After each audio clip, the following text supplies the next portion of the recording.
Bonjour à ceux qui sont déjà là. On va attendre 18 h et puis on commencera.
Oui, bonjour tout le monde. Il est 18 h, mais je vais encore attendre 2 minutes parce que je vois qu'il y a encore des participants qui arrivent.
Oui, bonjour à tous et à toutes. On va commencer. Donc, cette conférence, c'est la première conférence, c'est la deuxième conférence d'un cycle de 4 webinaires qui sont organisés par l'IPSL dans le cadre de la Fête de la Science et en partenariat avec Sorbonne Université. Alors ici, c'est une première et je vais tester un nouveau concept, c'est-à-dire que ce que j'ai fait, c'est j'ai préparé 5 petits modules qui durent chacun à peu près une dizaine de minutes et en maximum 10 slides. Et c'est vous qui allez pouvoir choisir en fait quels sont les sujets que vous voulez que j'aborde. Donc on aura le temps en 1 heure d'en aborder 3. Et donc vous allez pouvoir voter avec le lien sondage que vous voyez apparaître normalement dans la petite fenêtre grise qui s'affiche sur votre écran et choisir quel sujet vous voulez que j'aborde. Donc on fera ça, on fera 3 sondages tous les quarts, enfin un sondage tous les quarts d'heure. Alors je vais commencer par vous. Donc moi qui je suis Cathy Clairvaux et je suis directrice de recherche au CNRS. Et je travaille au LATMOS, qui est un des instituts de l'IPSL. Et j'ai aussi des charges d'enseignement qui sont à l'Université libre de Bruxelles. Si vous voulez me contacter, je mets mon adresse email ici sur la slide que vous voyez à l'écran. Alors, mon travail, c'est essentiellement d'analyser les données, les mesures satellites qui sont fournies par un instrument qui s'appelle YASI. Et vous verrez dans mes petites présentations que j'utilise beaucoup les images qu'on génère à partir de cet instrument. Et il est ici, tout en haut du satellite METOP, il y a 3 YASI qui volent actuellement. Et quand je dis 11, c'est évidemment, je ne travaille pas toute seule. Et l'essentiel de ce que je vais vous montrer a été produit par une équipe qui est là, c'est toute l'équipe du LATMOS. Beaucoup de filles, comme vous pouvez voir. Et donc, il y a, je pointe ici, Rimal qui m'aide ici, qui va mettre en œuvre le sondage et qui est une des doctorantes du LATMOS. Alors, je vais juste vous montrer avant de démarrer une très très courte animation sur ce que fait l'instrument YASI. Donc ça c'est YASI, c'est un instrument qui fait 1 mètre cube et qui est à bord du satellite METOP. et qui enregistre la radiation infrarouge qui est émise par la surface de la Terre et qui va fournir un signal. Et avec notre équipe, on va analyser ce signal pour mesurer les gaz qui composent l'atmosphère.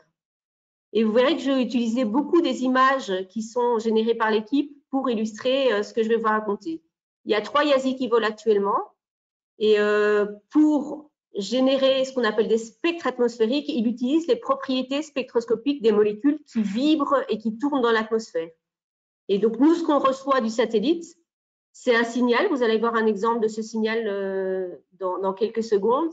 Et nous, on interprète ce signal et on dérive des cartes de concentration des gaz dans l'atmosphère à partir de ce signal. Voilà, ça, c'est un exemple de signal YASI. Et je vais arrêter là l'animation. Voilà, les codes couleurs ici, ça représente les molécules qu'on peut détecter avec l'instrument, désolé, l'instrument YASI. On va y revenir en fait au fur et à mesure des présentations. Alors, voilà comment ça va marcher. En fait, on va choisir les thèmes et donc vous avez 5 choix. Donc le premier choix, c'est le trou d'ozone, où en est-on? Le deuxième choix, c'est les grands feux 2020 et jusqu'où ont voyagé les fumées liées à ces grands feux. Le troisième choix, c'est comment les volcans affectent le climat. Le quatrième choix, c'est quel impact a eu le Covid-19 sur la qualité de l'air, plutôt le confinement lié au Covid-19 sur la qualité de l'air. Et le cinquième choix, c'est qu'est-ce qu'on peut voir par satellite concernant l'épandage des engrais et l'élevage intensif. Donc, vous allez pouvoir voter dans quelques secondes pour le premier thème qu'on va aborder. Donc, je vais montrer 10 slides et parler pendant 10 minutes sur ce thème, et puis on pourra choisir un deuxième. Entre chaque thème, bien sûr, il y aura un temps pour poser des questions. Donc, ceux qui veulent poser des questions via le chat sont bienvenus pour le faire. Et alors, avant que j'oublie de le dire, on a aussi fait un petit quiz qui s'adresse à qui veut, et donc vous avez l'adresse email qui s'affiche en bas de l'écran. C'est du niveau, on va dire, collège, mais c'est juste pour tester vos connaissances sur l'atmosphère. Ce sont des questions assez simples.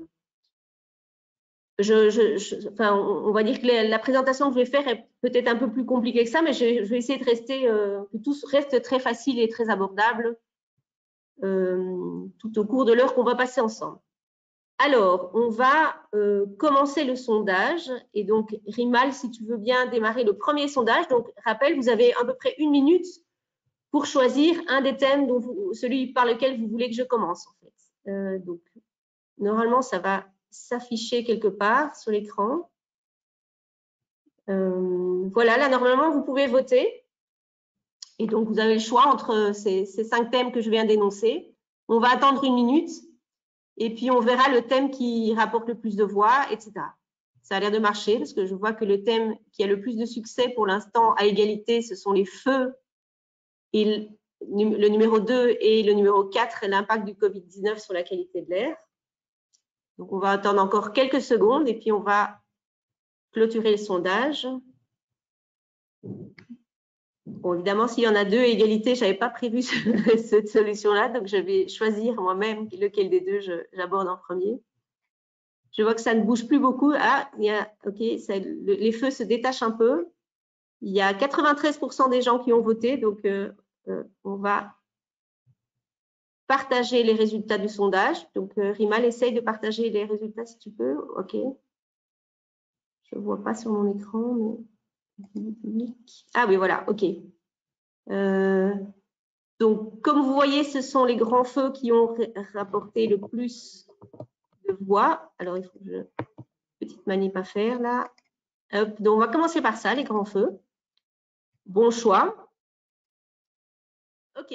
Alors, donc le thème, c'est jusqu'où voyagent les fumées de ces grands feux. Il y a eu 2 grands feux très importants en 2020.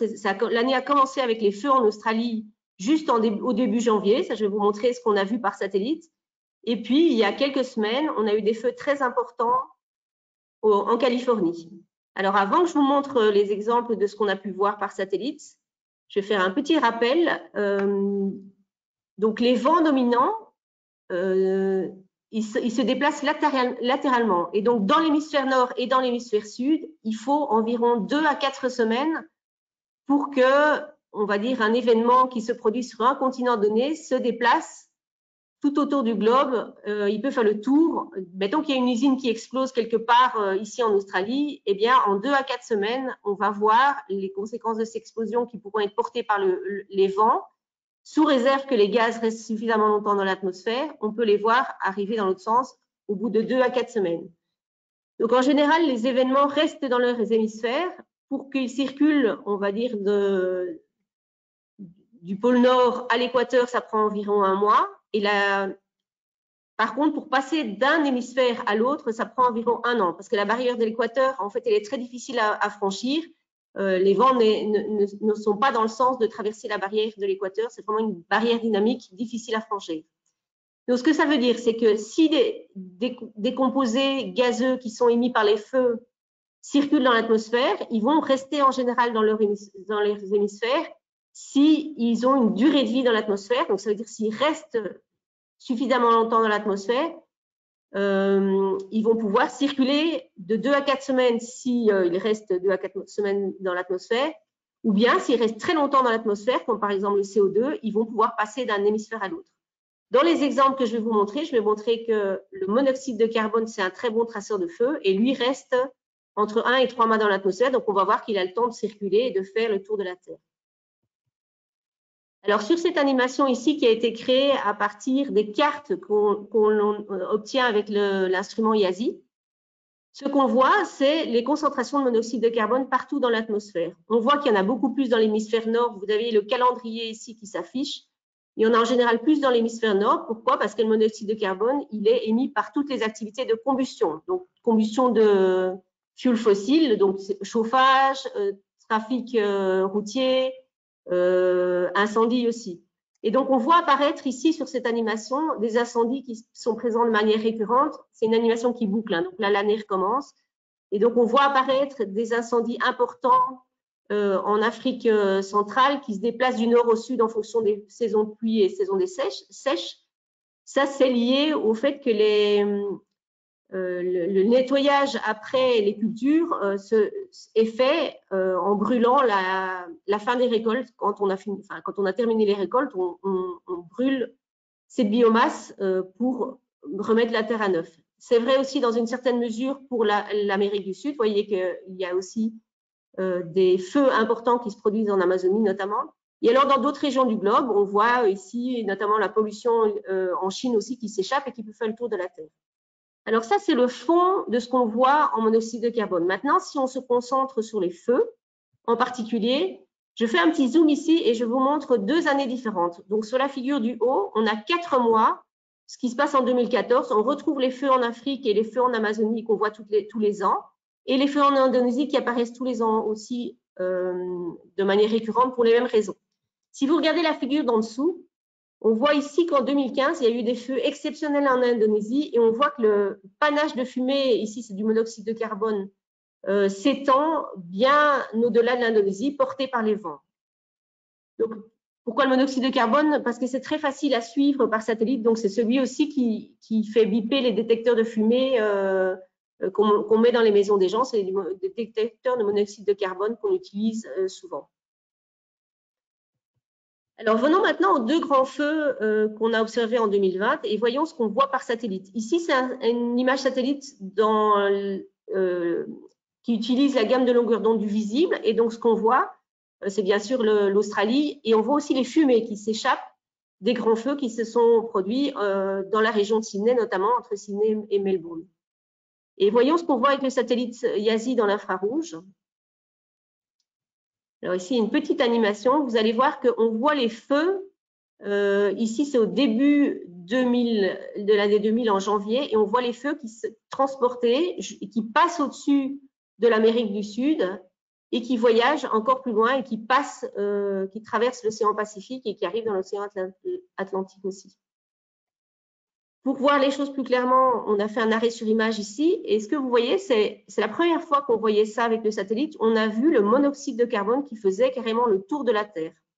Donc, vous voyez ici une image des feux. Alors, on a fait une moyenne sur 3 jours pour que l'image soit plus jolie et moins pixelisée. Mais on voit les feux qui sont émis donc à l'est de l'Australie, qui se déplacent et qui, quelques jours après, ont presque fait le tour de la Terre et qui ont fait le tour complet de la Terre si on regarde ce qui se passe 10 jours après. Donc, c'est la première fois qu'on voyait ça avec le satellite, vraiment, le monoxyde de carbone qui fait le tour de la Terre et les fumées, donc vraiment, qui reviennent quasi à leur point de départ.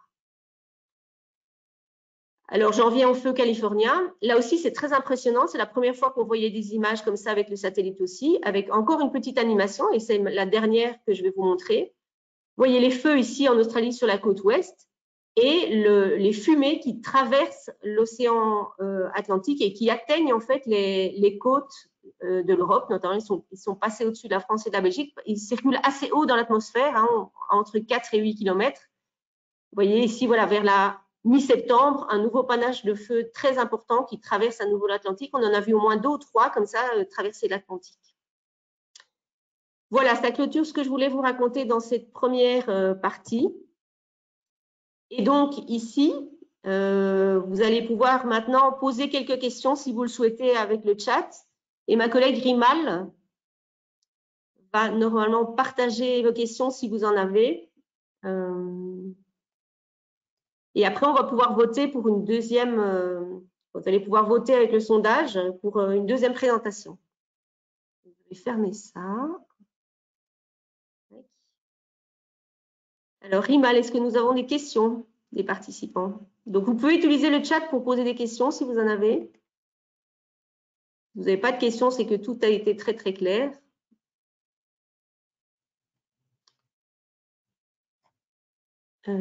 Comme ça, je n'en vois pas.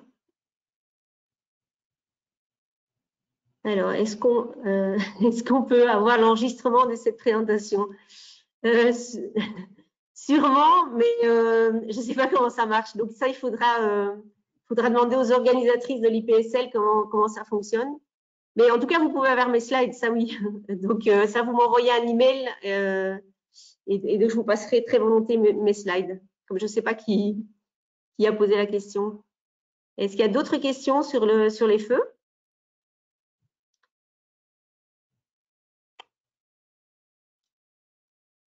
Alors, ok. Jean-Claude, il faut m'envoyer un email si vous voulez mes slides, ou sinon, peut-être qu'il y a moyen aussi de… Ah là oui, okay, voilà, je lis. La vidéo sera sur la chaîne YouTube de l'IPSL. Donc, ok. Donc, il y aura bien un enregistrement.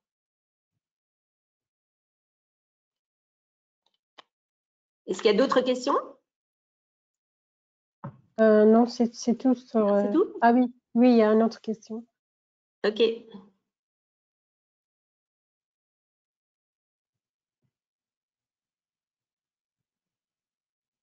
Sinon, tu la lis, Rimal, l'autre question, si tu veux. Ah, est-il possible de séparer les feux et activités humaines sur les signaux du monoxyde de carbone? Ok, c'est une très bonne question. Alors, avec le satellite, c'est très compliqué. Donc, il y a des endroits où le signal est complètement mélangé. Et donc, par exemple, s'il y a des feux en Chine, avec le satellite, on n'arrive pas à distinguer les deux signaux. Donc, quand on fait une animation à partir de nos cartes, c'est plus facile parce qu'on voit alors les sources de CO qui bougent en fonction, qui s'activent en fonction de si c'est des feux ou bien la source continue. Mais non, tout s'accumule en fait. On n'arrive pas à distinguer les deux.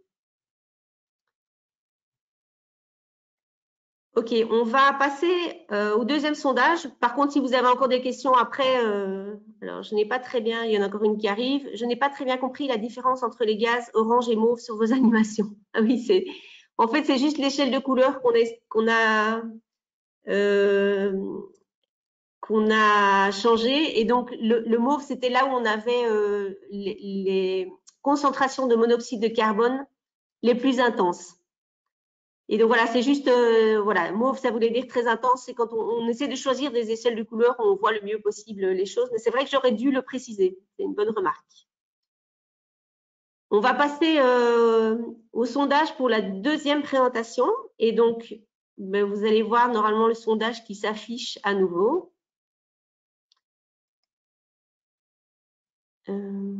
Rimal, tu peux le lancer. Voilà, le sondage donc ici.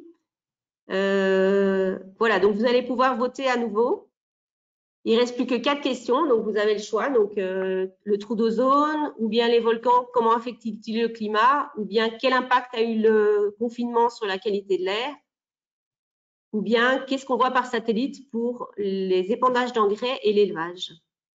Et donc, comme tout à l'heure, on va laisser le sondage ouvert pendant une bonne minute. Là, vous êtes 82% à avoir voté. Je suis contente parce que ça marche, la technique. On était un peu stressé avant de commencer de savoir si ça allait bien marcher. Et a priori, ça marche bien.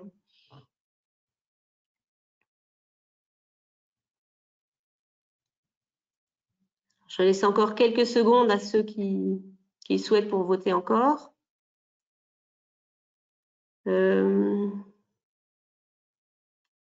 Alors, je pense que c'est le... Voilà, OK. On va... Donc, vous avez choisi quel est l'impact du confinement sur la qualité de l'air. Donc, hop, le temps que je prépare les slides.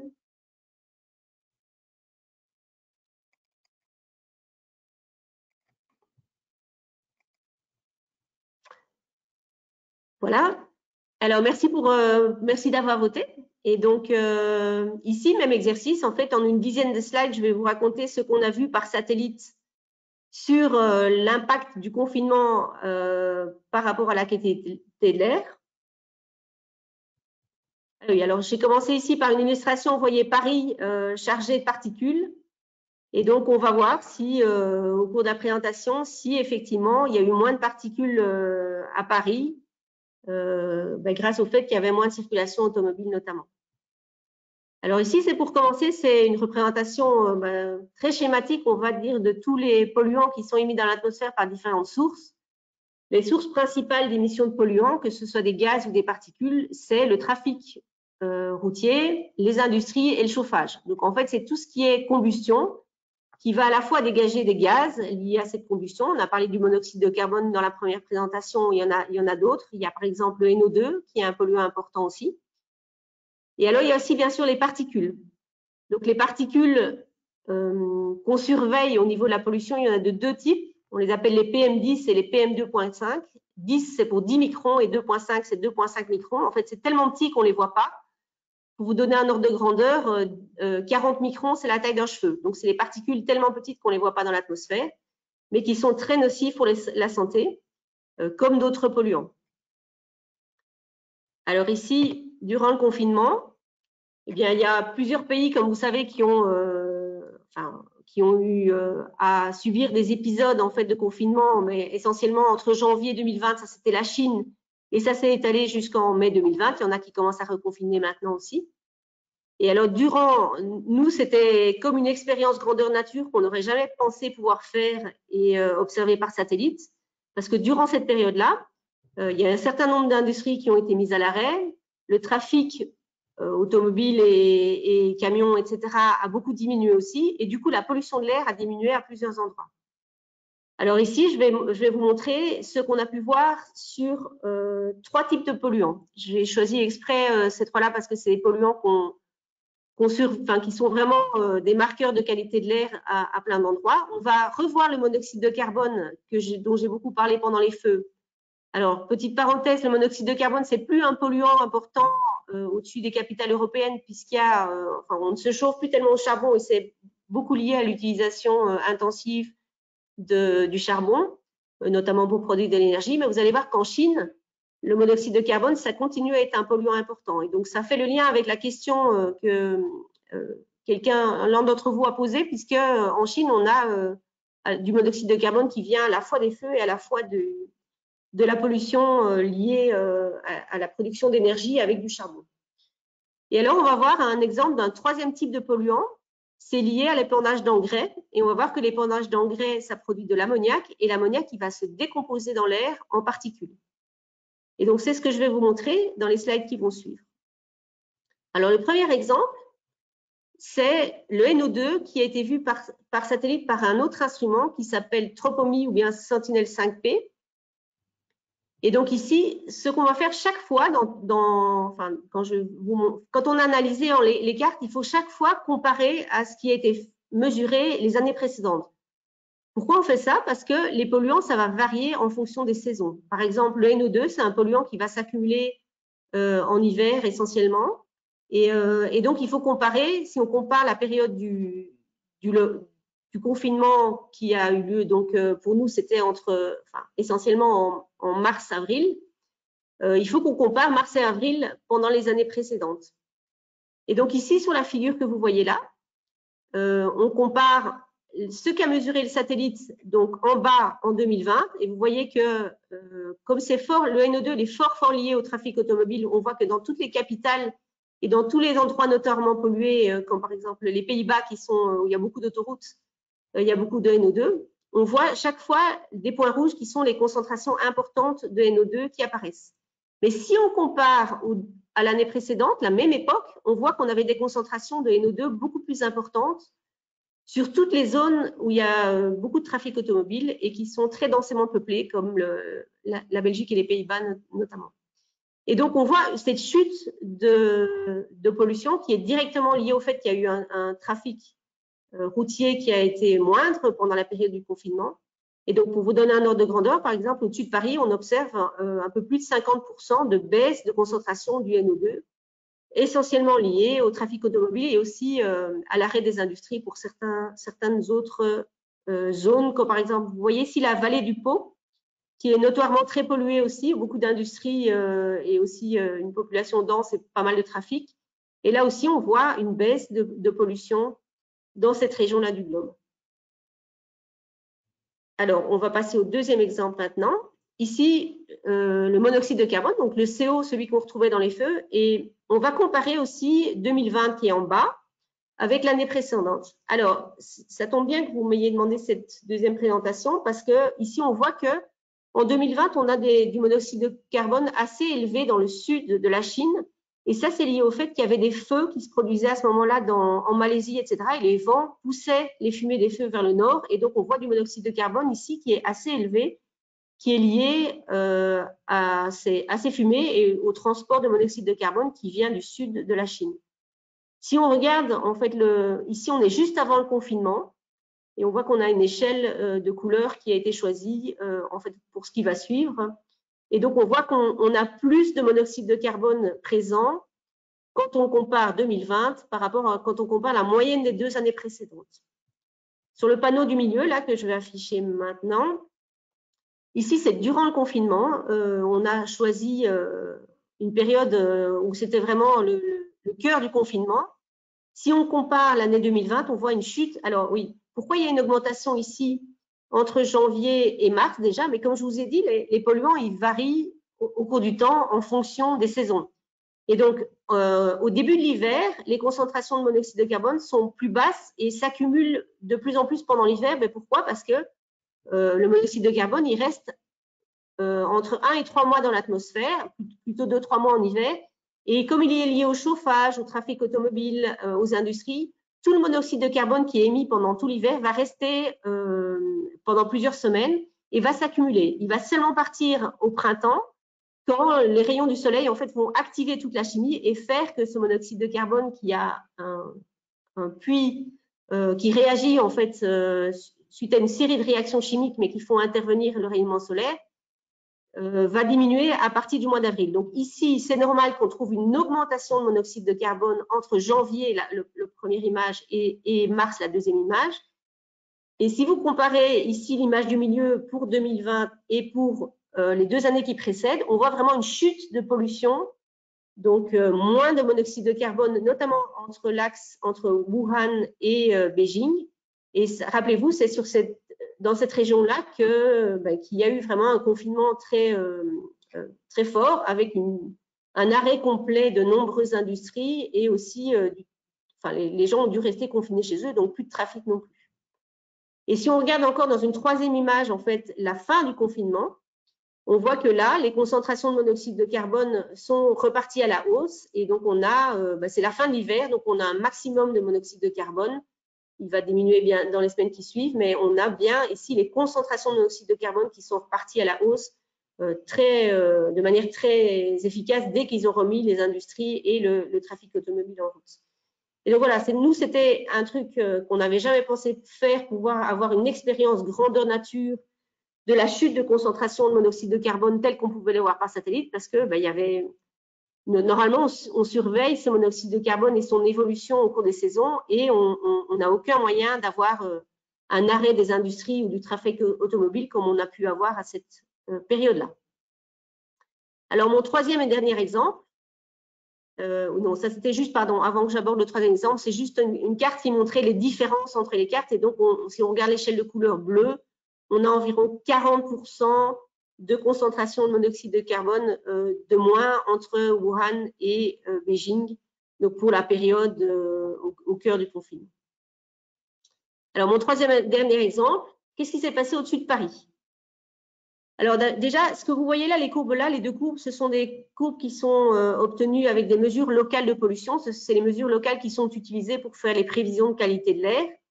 La première montre les NOx, donc en gros c'est NO plus NO2. Et ce qu'on voit ici, c'est à partir la barre verticale, c'est la date du confinement parisien. Et donc à partir français, à partir de quand on a à partir après le 18 mars, on voit une chute du NO2 comme j'ai déjà montré dans le premier exemple. Par contre, on ne voit pas de chute de concentration des particules. Si vous regardez et vous comparez, ça correspond à des concentrations durant un hiver normal. Et donc, c'était un peu surprenant de se dire, on a arrêté le trafic automobile, on n'a pas de chute des particules. Alors, rappelez-vous qu'il faisait très beau et pas beaucoup de vent au début du confinement. Et donc, en fait, ça favorise que les masses d'air restent vraiment stagnantes au-dessus de Paris et ça favorise l'accumulation de la pollution. C'est vraiment pour que la pollution disparaisse, quand elle s'accumule dans l'air, il faut de la pluie, du vent, etc.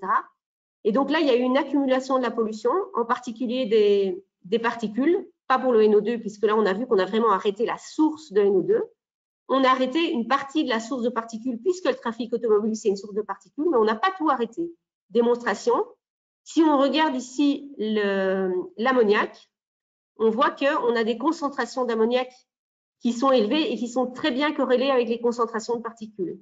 Alors, d'où il vient cet ammoniac? Il vient du fait que début mars, quand on a des pics ici, début mars et fin mars, on a eu des épandages d'engrais importants sur les champs aux alentours de Paris. Et les épandages d'engrais, donc c'est vraiment des épandages d'ammoniac. Et donc, on voit qu'on peut mesurer directement avec c'est un système de mesure au sol qui mesure l'ammoniac. Et alors, avec le satellite YASI dont je vous ai déjà parlé, on a pu prouver aussi que voilà, c'était bien lié à ces épandages d'engrais autour des champs, puisqu'on voit tout autour de Paris, ici vous voyez dans les couleurs foncées, des concentrations très élevées d'ammoniac dans toute la région autour de Paris et qui se déplacent aussi un petit peu au fur et à mesure du temps porté par les vents. Alors, si tout ça, ça vous intéresse et que vous voulez en savoir plus, vous pouvez aller voir sur on a fait un site avec nos meilleures cartes pour différents endroits du monde. Donc là, j'ai pas le temps de vous raconter plus puisque le deal, c'est 10 slides, 10 minutes et que je suis à ma 10e slide. Et vous pouvez aller voir sur ce site-là. Et si vous n'avez pas le temps de taper, j'ai testé sous Google, si vous tapez Covid-19 YASI satellite. Si vous tapez juste Covid-19 YASI, vous allez tomber sur la ville de YASI en Roumanie. Donc, c'est pas ça qu'il faut chercher. Donc, c'est pour ça que j'ai rajouté satellite. Et là, si vous cliquez sur chacune de ces images, vous allez pouvoir avoir des illustrations, en fait, comme celle-ci, donc je vous en montre une. Ici, il y a une petite…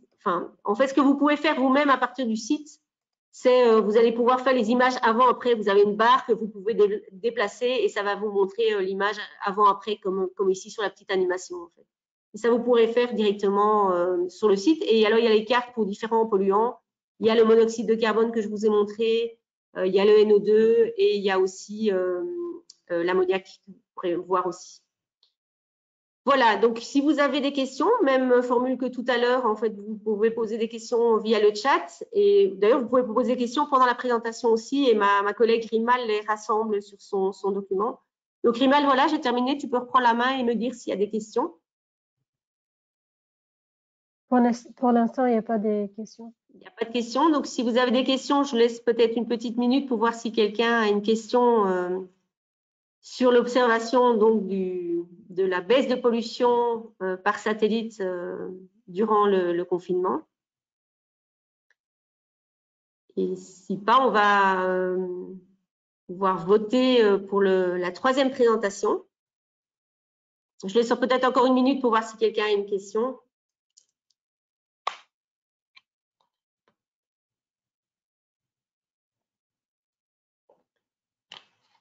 Sinon, si ce n'est pas le cas, ben, on va pouvoir voter pour la troisième présentation. S'il y a une question. Il y a Les une effets question, sur ok. la santé des PM2,5 et NH3. C'est quoi les effets? Alors, j'ai pas bien entendu en fait. Attends, moi je regarde si je la vois. Je vais pas.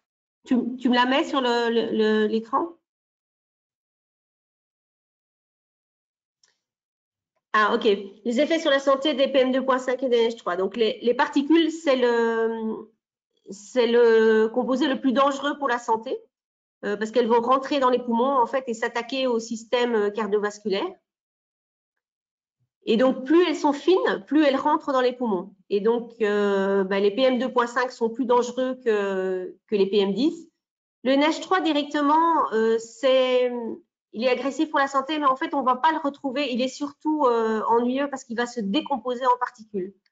Donc, quand il est mis sous forme gazeuse, c'est surtout les particules qu'il va générer qui sont dommageables pour la santé. Alors, je profite de cette question pour faire un petit parallèle intéressant, c'est que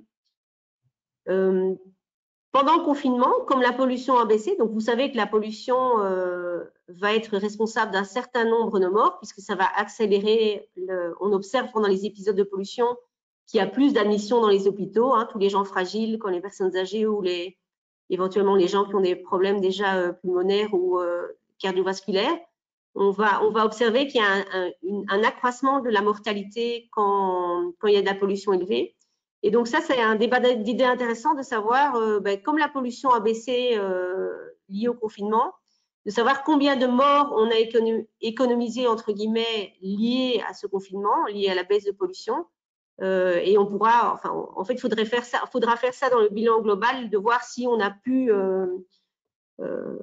on va des gens qui éventuellement seraient morts à cause de la pollution, et qui ne seraient pas morts. On verra ça dans le bilan global, combien de morts économisées par rapport à la somme totale de décès liés au Covid. C'est un peu bizarre comme débat d'idées, mais c'est quand même une problématique intéressante. Bon, après, c'est peut-être les mêmes personnes qui sont mortes du Covid aussi. Hein. Alors, s'il n'y a plus d'autres questions, on va passer au troisième sondage. Et donc là, il ne vous reste plus qu'un choix.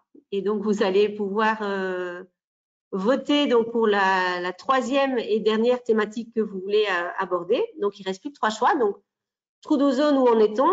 Les volcans affectent-ils le climat? Et qu'est-ce qu'on peut voir par satellite au niveau des épandages d'engrais et de l'agriculture intensive? Alors moi, j'ai un des 3 que je préfère, hein, mais bon, je vais pas vous influencer, donc vous choisissez celui que vous voulez.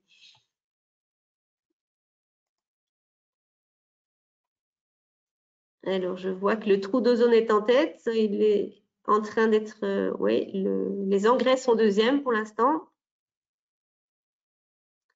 87% des gens qui ont voté, donc je laisse encore quelques secondes pour ceux qui veulent encore voter. Ok, je crois que vous voulez des nouvelles du trou d'ozone. Alors, on va arrêter le sondage et je vais vous raconter où on en est pour le trou d'ozone. Alors, vous allez voir que c'est un sujet d'actualité. Et donc, pourquoi c'est un sujet d'actualité? Parce que la figure que je vous montre là, eh bien, ma collègue Anne l'a faite, c'est la diminution d'ozone en Antarctique telle qu'elle est observée par le satellite IASI ce mois-ci, en fait, à la fin, au mois de septembre, en fait. Et donc, vous voyez que c'est tout à fait récent comme résultat. Et donc, cette diminution d'ozone en Antarctique, je vais vous raconter un peu d'où elle vient. Donc là, c'est la Terre vue d'en bas. Hein. L'Antarctique est ici, le continent est là. Et vous voyez en bleu ce qu'on appelle le trou d'ozone. Alors, la définition du trou d'ozone, c'est toutes les concentrations d'ozone qui sont inférieures à une certaine valeur qui est 220 unités d'Obson. Les unités d'Obson, c'est les unités qu'on utilise pour mesurer les concentrations d'ozone. Et ce qu'on voit là sur la figure, c'est ce qu'on appelle l'ozone total, c'est-à-dire la concentration d'ozone telle qu'elle est mesurée par satellite, et c'est la concentration entre la surface de la Terre et le satellite. On va voir qu'il y a beaucoup d'ozone dans l'atmosphère, et c'est ça que je vais un peu vous raconter maintenant. Je vais vous raconter où on en est aussi. Et ben, tout ça, le même exercice, 10 slides, 10 minutes.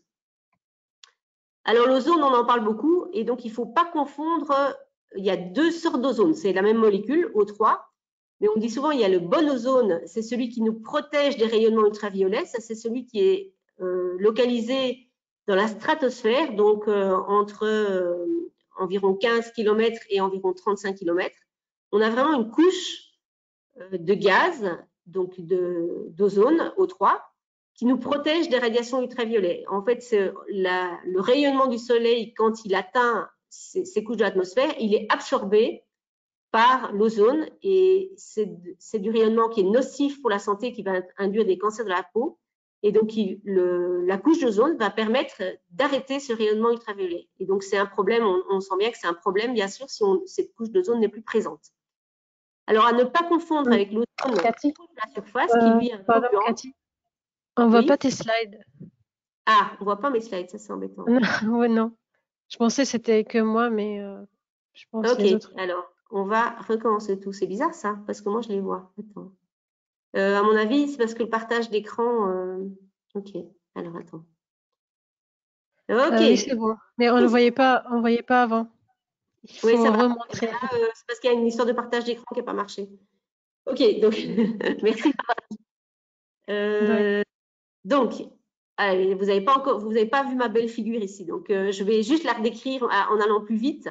Donc, ce que vous voyez ici, c'est la Terre vue d'en bas, avec l'Antarctique, le continent antarctique, et tout ce qui est en bleu foncé, ça correspond donc aux concentrations d'ozone qui sont inférieures à 220 unités d'Obson.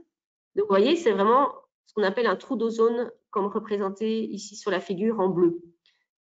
Et donc, j'en viens à ma deuxième slide, c'est ça que j'étais en train de vous raconter. Donc, on a une couche d'ozone qui nous protège des rayonnements ultraviolets et qui est répartie entre environ 15 et une trentaine de kilomètres. Et donc, c'est de celle-là qu'on va parler. On ne va pas parler de l'ozone qui est proche du sol, donc dans la troposphère. Lui, c'est un polluant. Et donc, on appelle ça souvent le bon ozone, c'est celui qui nous protège des rayons ultraviolets. Le mauvais ozone, c'est celui qui est lié à la pollution et qui va lui aussi être irritant pour les bronches, les yeux, etc. Alors, cette problématique du trou d'ozone, on l'a découverte assez tardivement et grâce à tout plein de systèmes d'observation qui existent actuellement, hein, les ballons sondes, les avions, les satellites, les mesures locales, on connaît très bien en fait maintenant la concentration d'ozone à toutes les latitudes, y compris au-dessus de l'Antarctique. Je vais brièvement vous rappeler d'où vient, comment on a découvert ce trou d'ozone, et puis je vous montrerai ce qu'on voit actuellement et les prévisions pour le futur. Alors, on a découvert ce trou d'ozone en Antarctique, au-dessus du pôle Sud, donc dans les années 80. Et donc, en 1984, il y a deux chercheurs qui ont signalé qu'au pôle Sud, donc dans un endroit où on ne s'attendait pas du tout à avoir une diminution d'ozone importante, on voyait une chute des concentrations d'ozone. Et donc, j'essaie de vous montrer avec ma souris, voilà. Et donc, ici, ce sont les mesures qui ont été faites donc au niveau du sol avec une station sol, toujours mes unités d'Obson ici que vous retrouvez là, et on voit une chute de concentration d'ozone. C'est toujours, ça, ce sont des mesures qui sont prises depuis les années 50 et jusque dans les années 2000. Et on voit vraiment une chute de concentration d'ozone, c'est toujours au mois d'octobre. Mais on s'aperçoit de cette chute, en fait, elle est assez progressive, mais on s'aperçoit de cette chute au début des années 80. Alors, pour la petite histoire, au début, on croyait que l'instrument était déficient. Il y avait déjà des mesures satellites à cette époque-là, mais en fait, on regardait pas les mesures à cet endroit-là parce qu'on estimait qu'il y avait probablement des erreurs. Le satellite montrait probablement une erreur avec des taux d'ozone aussi bas. Et donc, dans les années 80, on s'aperçoit qu'il y a une chute d'ozone. C'est corroboré par différents instruments et c'est systématique. On retrouve cette chute d'ozone chaque année au mois d'octobre. Alors, très difficile d'expliquer pourquoi dans cet endroit du globe, on trouve cette chute d'ozone, étant donné qu'il n'y a, a pas de raison qu'il y ait une accumulation de gaz à cet endroit. Enfin, il n'y a pas de raison qu'il y ait des gaz qui détruisent l'ozone à cet endroit.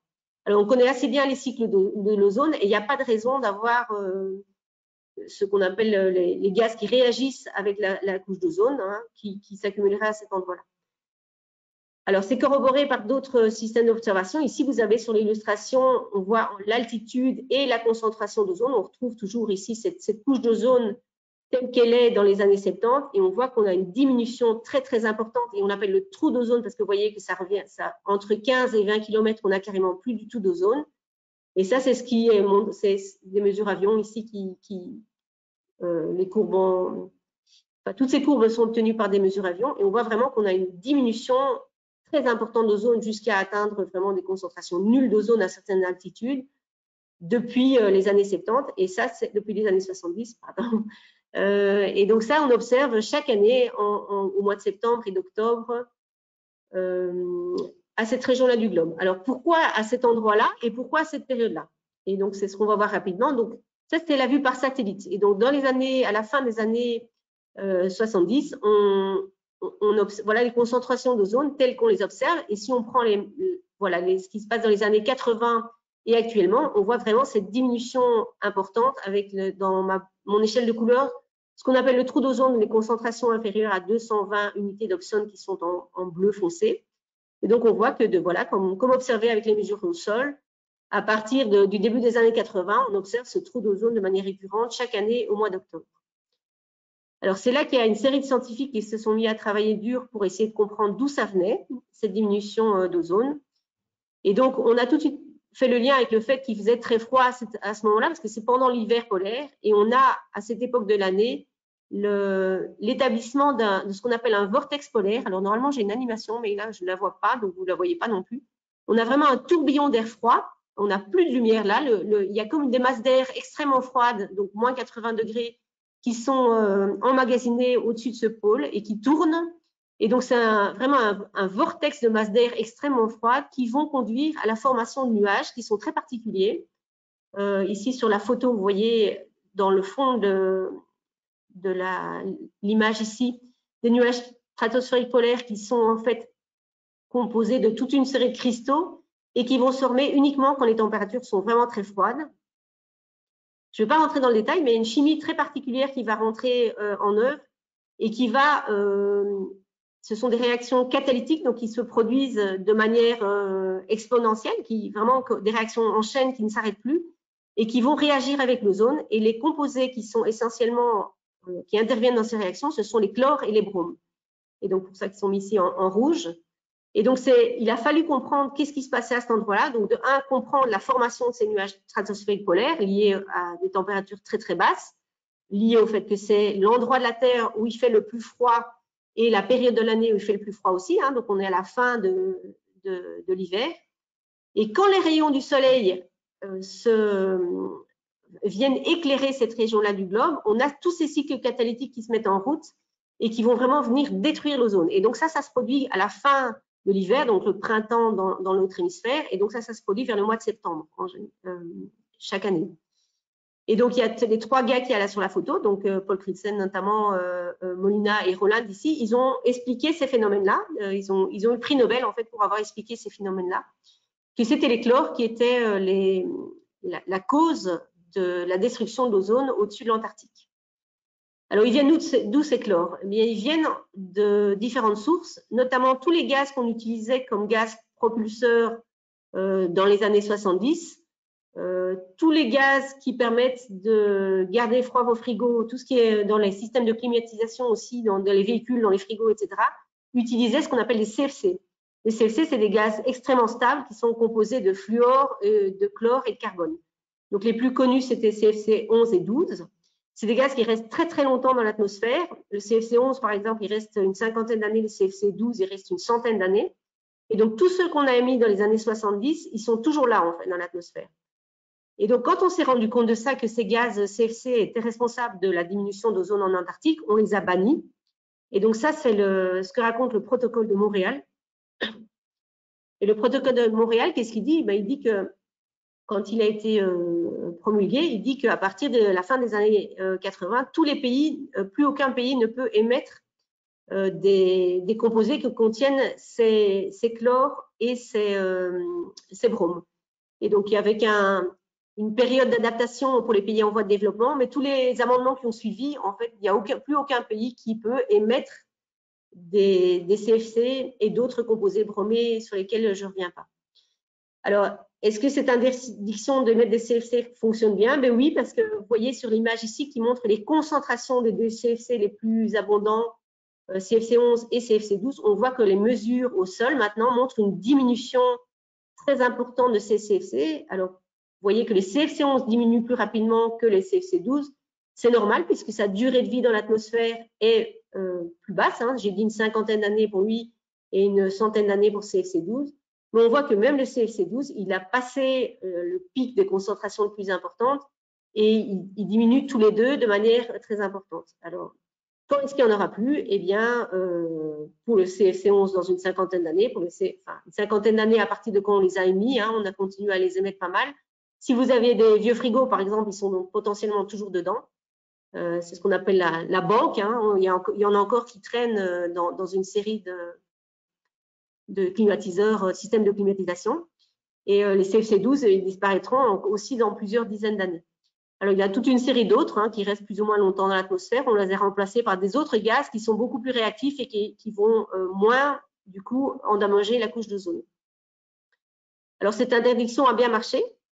Pourquoi? Parce que le trou d'ozone ne s'étend plus actuellement. Et donc, si on regarde les mesures par satellite, et donc vous voyez que ici, toujours le trou d'ozone vu avec une vue au-dessus de l'Antarctique et les concentrations mesurées d'ozone, hein, je vous rappelle, bleu foncé égale diminution d'ozone très importante. Et donc, vous voyez, dans les années, on commence à avoir la formation de ce trou dans les années, à la fin des années 70 et une augmentation régulière. Alors, vous voyez que ce n'est pas complètement régulier. Mais pourquoi? Parce qu'il y a aussi la météorologie qui va jouer. Donc, plus il fait froid, hein, c'est comme la météo à la surface de la Terre, mais la météo là-haut, plus il fait froid, plus il va y avoir la possibilité de former ces nuages stratosphériques polaires. Il faut bien sûr dépasser les moins 80 degrés pour les former, hein, ce qui se produit systématiquement en Antarctique, pas systématiquement au pôle Nord. Certaines années, ça se produit, certaines années pas, la plupart des années pas.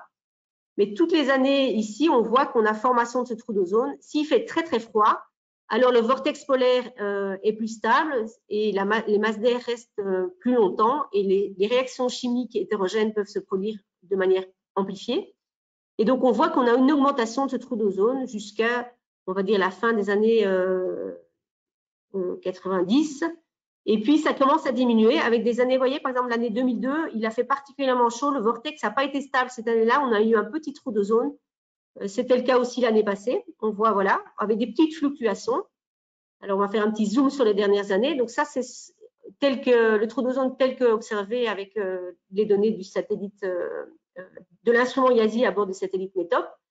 On regardait ces dernières années, par exemple, on voit que l'année passée, on a eu un petit trou d'ozone. Mais pourquoi? Parce qu'il faisait relativement chaud, le vortex n'a pas été très stable, donc la formation des nuages stratosphériques polaires a été moins importante que certaines autres années. Mais on voit que, en gros, ce trou d'ozone est stabilisé, c'est-à-dire qu'il revient chaque année. C'est normal qu'ils soient encore là puisque les CFC dans l'atmosphère sont encore là. En tout cas, ils diminuent, mais ils sont encore présents. Et alors, la variation d'année en année, mais comme je l'ai dit, va dépendre de la météo. Cette année, le trou d'ozone est relativement important. Et donc ça, je pense que les prochains jours, vous risquez d'en entendre parler dans les journaux puisque le maximum du trou d'ozone se produit en octobre. Et donc, voilà, c'est tout nouveau, tout chaud. Et donc, on a cette diminution importante qui continue mais qui est stabilisée. Donc, ça ne s'amplifie plus, ça ne s'étale plus non plus géographiquement. Et alors, si on fait des prévisions dans le futur, ça se fait avec des modèles atmosphériques qui prédisent les concentrations de ces chlores dans l'atmosphère. On pense que le trou d'ozone sera résorbé, c'est-à-dire reviendra à la situation d'avant qu'on émette les CFC, c'est-à-dire avant les années 70. On pense qu'il sera rétabli, si on peut dire, vers 2065. Alors, avec un petit aléa lié au fait que c'est aussi couplé au réchauffement atmosphérique, et donc, mais on prédit ça vers les années 2065. Voilà, ça termine ce que je voulais vous raconter. Si vous avez des questions, n'hésitez pas via le chat à les poser. Ça termine la conférence aussi, donc j'ai promis, avant que j'oublie, de... je vais faire là. J'arrive plus à sortir de mon truc, voilà. J'ai promis de faire la pub pour la prochaine conférence aussi, donc il faut que je remette mes slides. Tac. Voilà, ça c'est la prochaine conférence demain. Donc mon collègue Eric Guillardi qui vous parlera de l'océan. Ça c'est avant que j'oublie. Et sinon, voilà, j'ai encore quelques minutes pour répondre au chat si vous voulez. Je suis très contente que ça ait bien marché le petit système de sondage. Merci à tous d'avoir participé. C'était rigolo comme test. Je referai ça en live avec ce sera encore plus sympa parce que là, c'est quand même un peu triste de parler devant mon écran. Mais donc voilà, si vous avez peut-être des questions, Rimal, tu peux dire s'il y a des questions, peut-être, avant qu'on termine. Pour l'instant, il n'y a pas de questions. Il n'y a pas de questions. Vous pouvez poser, si il y a une question qui vous vient a posteriori, vous pouvez toujours m'envoyer un email aussi pour la poser. Je vais remettre d'ailleurs mon adresse email. Voilà, mon adresse email ici. S'il n'y a pas de questions, ben merci à tous d'avoir participé. C'est très difficile en fait de parler devant mon écran et de ne pas vous voir, mais voilà, j'étais contente que ça fonctionne bien. Merci d'avoir voté, merci de m'avoir écouté et à la prochaine. Merci à tous.